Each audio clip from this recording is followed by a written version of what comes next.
Good afternoon, everybody. I'm back in Texas, and getting ready to go for a ride. I know that a lot of you have been asking to hear about my trip, and I was going to record while I was riding, but I've got a lot to say, so I figured I'd just sit right here on the recliner and just kind of go through the trip. Um, I went out there to do L'Etape by Tour de France. I qualified at the L'Etape event that was held in San Antonio. Like the top three people got an entry into the one in France, and so you got the entry to the event. You had to pay for all the other expenses and stuff like that. So I knew that it was going to be expensive, but at the same time, this for me, I felt was going to be like a bucket list type of experience. And it was, what I expected it to be and even more.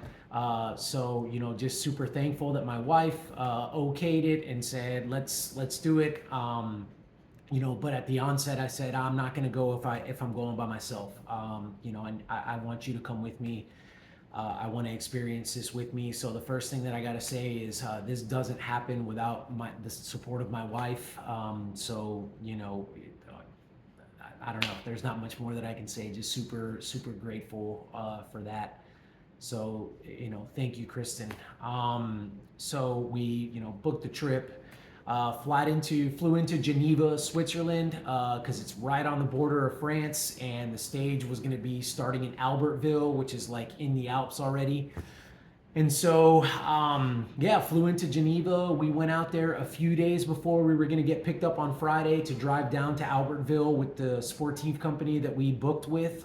So I had a few days in Geneva. We had a few days in Geneva to just kind of check out the city there.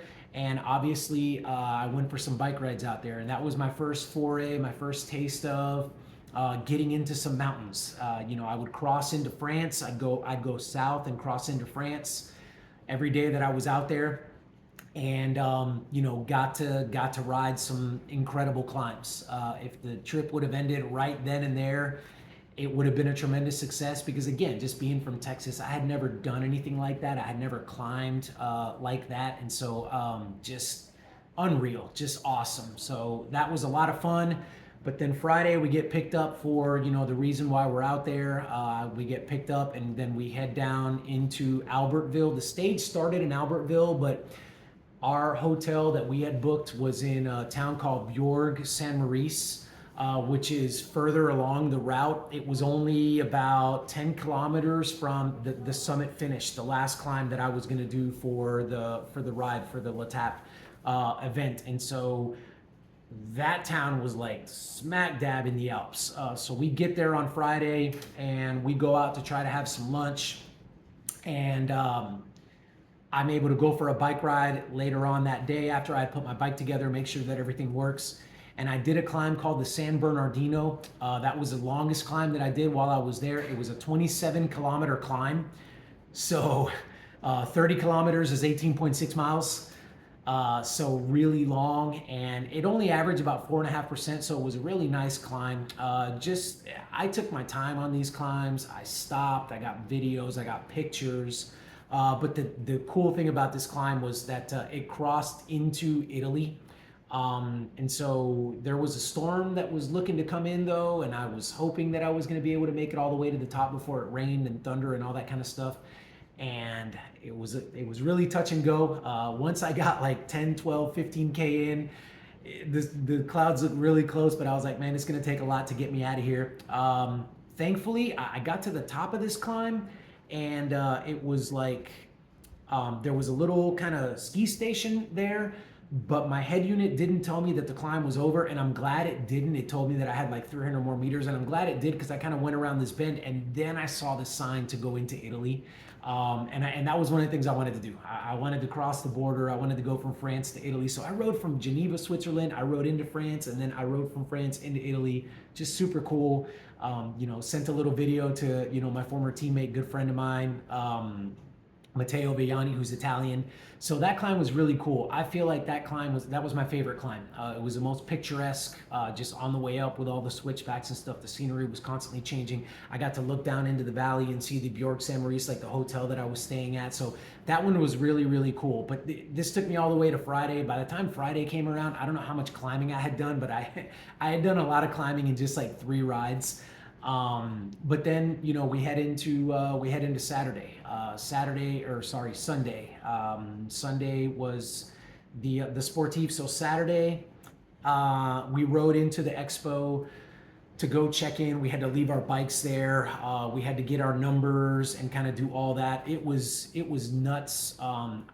This is when I began to realize the grandiosity of this event. Like 17,000 people doing this thing. So you go into this expo and it's just people everywhere. And unfortunately, it did rain that day. We rode like 60K, mostly downhill on a bike path, which, by the way, they got bike paths everywhere out there. Fantastic, way to get around so that you're not sharing the road with car traffic.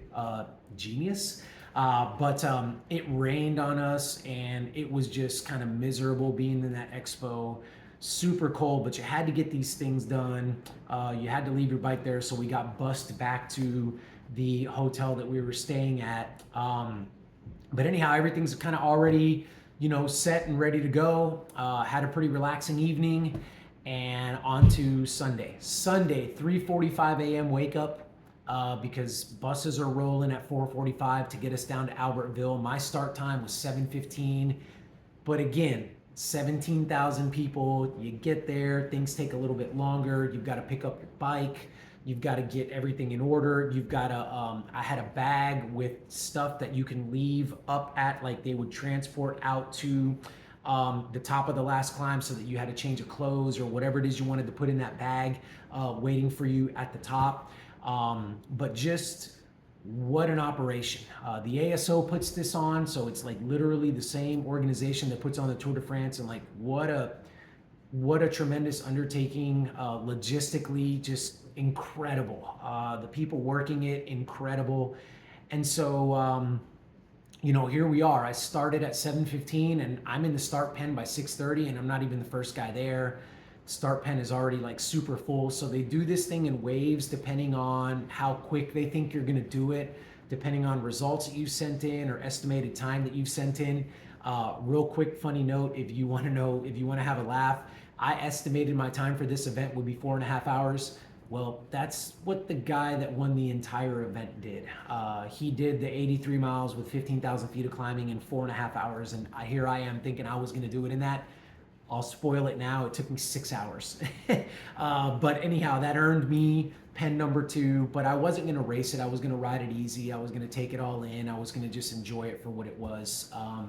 And I feel like I did a good job doing that. So kind of waiting around, not nervous because I was going to ride it easy. And then off we go. And off we go with thousands of people. I was in pen number 2, so there were at least 2,000, 3,000 people in front of me. And so we're riding, and it was essentially kind of a 5 climb type of a day, taking it easy, pretty flat for the first 10 kilometers. Then we hit our first climb. It wasn't really anything all that challenging in terms of length and in terms of average gradient. So took that one on, rode within myself, really nice, really easy. It wasn't really that hot. Riding in the mountains, I actually took a vest with me, and I actually used it quite a bit, mainly on the descents. But climb number 1 checked and done. The third climb of the day was going to be the hardest one on paper in terms of its length and its average pitch. And so I knew that I needed to, at least get to that point before trying to open anything up and trying to ride a little bit harder. Not even that I would do that, but I was ready for that. That was kind of the first half of the event that I was thinking about. And then the second half of the event, was going to be the last 2 climbs, and that summit finish being the last climb. And so I get through climb number 1 pretty okay, get through climb number 2, no big deal. The company that I was with, the sportive company that I was with, they had set up like a little aid station right before that third climb. It was like 8K, 8.3K, average like 7.7%. It had a kilometer that averaged 10%. It had pitches of 14%. And so stopped at that aid station, still felt great, just topped off. Again, I took my time, got up that climb and felt fantastic. Still felt really, really good. And then it was time to descend that climb and to literally descend right by the hotel that we were staying at, and there was an aid station there as well, put on by the ASO. So there were two private feed stations because of the company that I booked with that had set up, and everybody didn't have access to those, only us. And then the ASO had their feed stations. And there were 4 of those. And so the ASO had a feed station at this hotel. Really cool, because Kristen, she was just chilling there. She didn't have to go anywhere. She just kind of got up, had her coffee, was hanging out, and then kind of came out. She got to see the first people come through that she said were absolutely flying, which I don't doubt. And so I stopped there. I have a chat with her, how's it going? I'm able to drop off some clothing because at that point I felt like I wasn't going to need it anymore. And top off and off we go. And so it was about 10 kilometers from there to kind of a shorter 5.3 kilometer climb that wasn't really going to be that big of a deal. And again, I felt excellent leaving Bjorg St. Maurice, heading towards, the last 2 climbs. But then I did that 5.3K climb and I was like, okay, like the effort is starting to get to me. And it wasn't it wasn't that I was riding hard. It was just the sheer effort of climbing, of doing something that I wasn't used to. I don't do this all the time. But I thought to myself, it's okay, we're all good. Y'all, that descent, and I'm gonna post pictures and I'll probably do a couple more videos and stuff just to fill in the gaps on stuff that I'm not getting to in this video, but that descent was the highlight of this event for me. Descended down, there's a lake with some clear water, and then you got the mountains around you. I mean, wow, absolutely breathtaking. And and that reminds me, crowds. You see the Tour de France and you see how many people are out there, and obviously they're out there because that's the biggest bike race in the world. Here I am, some nobody doing a sportif, and the amount of people that were out there, ale, that means go, right? That means just go, bravo, bravo. Like, I mean, all day long. I was high-fiving kids. I mean, it was unreal, y'all. The environment was absolutely just electric the entire time. Unreal, right? And so take that descent, see the lake, beautiful, and then it's time to get to the last climb. And the last climb, it was rough. The effort had gotten to me at that point. It was a 19-kilometer climb that averaged 7%, little over 7%. Steady climb, but at this point the sun had come out a little bit. It was starting to get a little bit warmer, and yeah, I mean, I was doing okay, but it was still the effort of the day. Just it got to me. One of the takeaways that I have is I didn't ride this thing hard, but it didn't matter. 15,000 feet of climbing is 15,000 feet of climbing in 83 miles.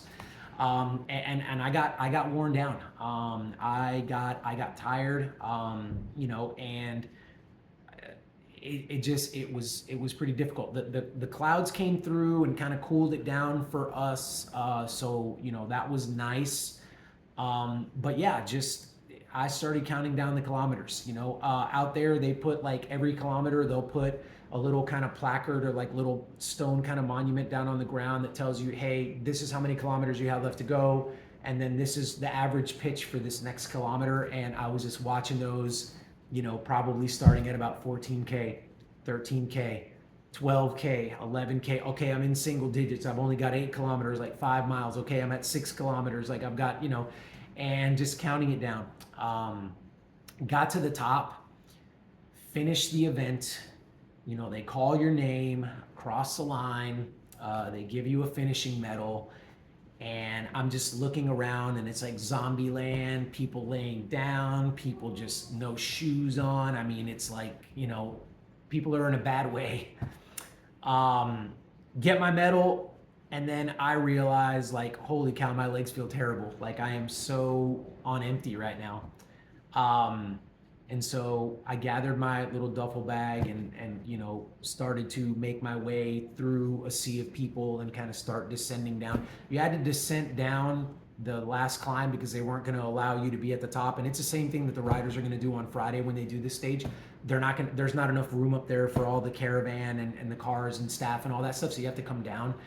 So I came down a little bit, and then we had a private tent there where I was able to sit down for a little while and just kind of recover and eat and stuff like that. And then I came down the mountain, and then I just pedaled back to the hotel. So unbelievable experience, unreal. The environment, I got to meet a lot of people personally. I got to ride with a lot of people, suffer with a lot of people, encourage a lot of people. Yeah, this was one of the coolest things that I've ever done in cycling. It really was a dream come true, and just unbelievable. So I've got so many people to thank. The folks that, obviously, first and foremost, Kristen, my wife, as I said, for allowing me to go out there. My in-laws, for watching the kids while we were gone, came up here and watched our kids because, if you don't know, we got 3 kids and somebody's got to watch them while we're out of the country. And then, my sister-in-law for watching the kiddos for a little bit as well. Before my in-laws were able to come in, my mother-in-law and father-in-law, before they were able to come in and take the kids. Then we had some really good friends of ours here in town that took the kids for the last night, because we traveled for 24 hours. Like, we were awake for 24 hours yesterday, getting back here. And so the kids stayed somewhere else last night. And then if they end up watching this, obviously my kids, just rolling with the punches and just, having good attitudes about having to be here and there and all that kind of stuff. So, and then last but not least, those of y'all that I coach with Utmost Performance, like, thank you for allowing me a week to not work. I didn't work last week. I literally just enjoyed my time out there, and you guys allowed me to do that. You guys were easy on me there, and so I really appreciate it. But tremendous trip. Happy to be back. I'm gonna watch that stage on Friday. Every meter that they cover, I'm gonna say I've been there and I've done that, and tremendous appreciation for what those guys do. I had it already. I've got it more now. Those climbs and the things that they do is just it's unreal. But there's the experience. There's what it was. It was just phenomenal. It was fantastic. And that country, France, for real, like, just so supportive of cycling. So neat to see that.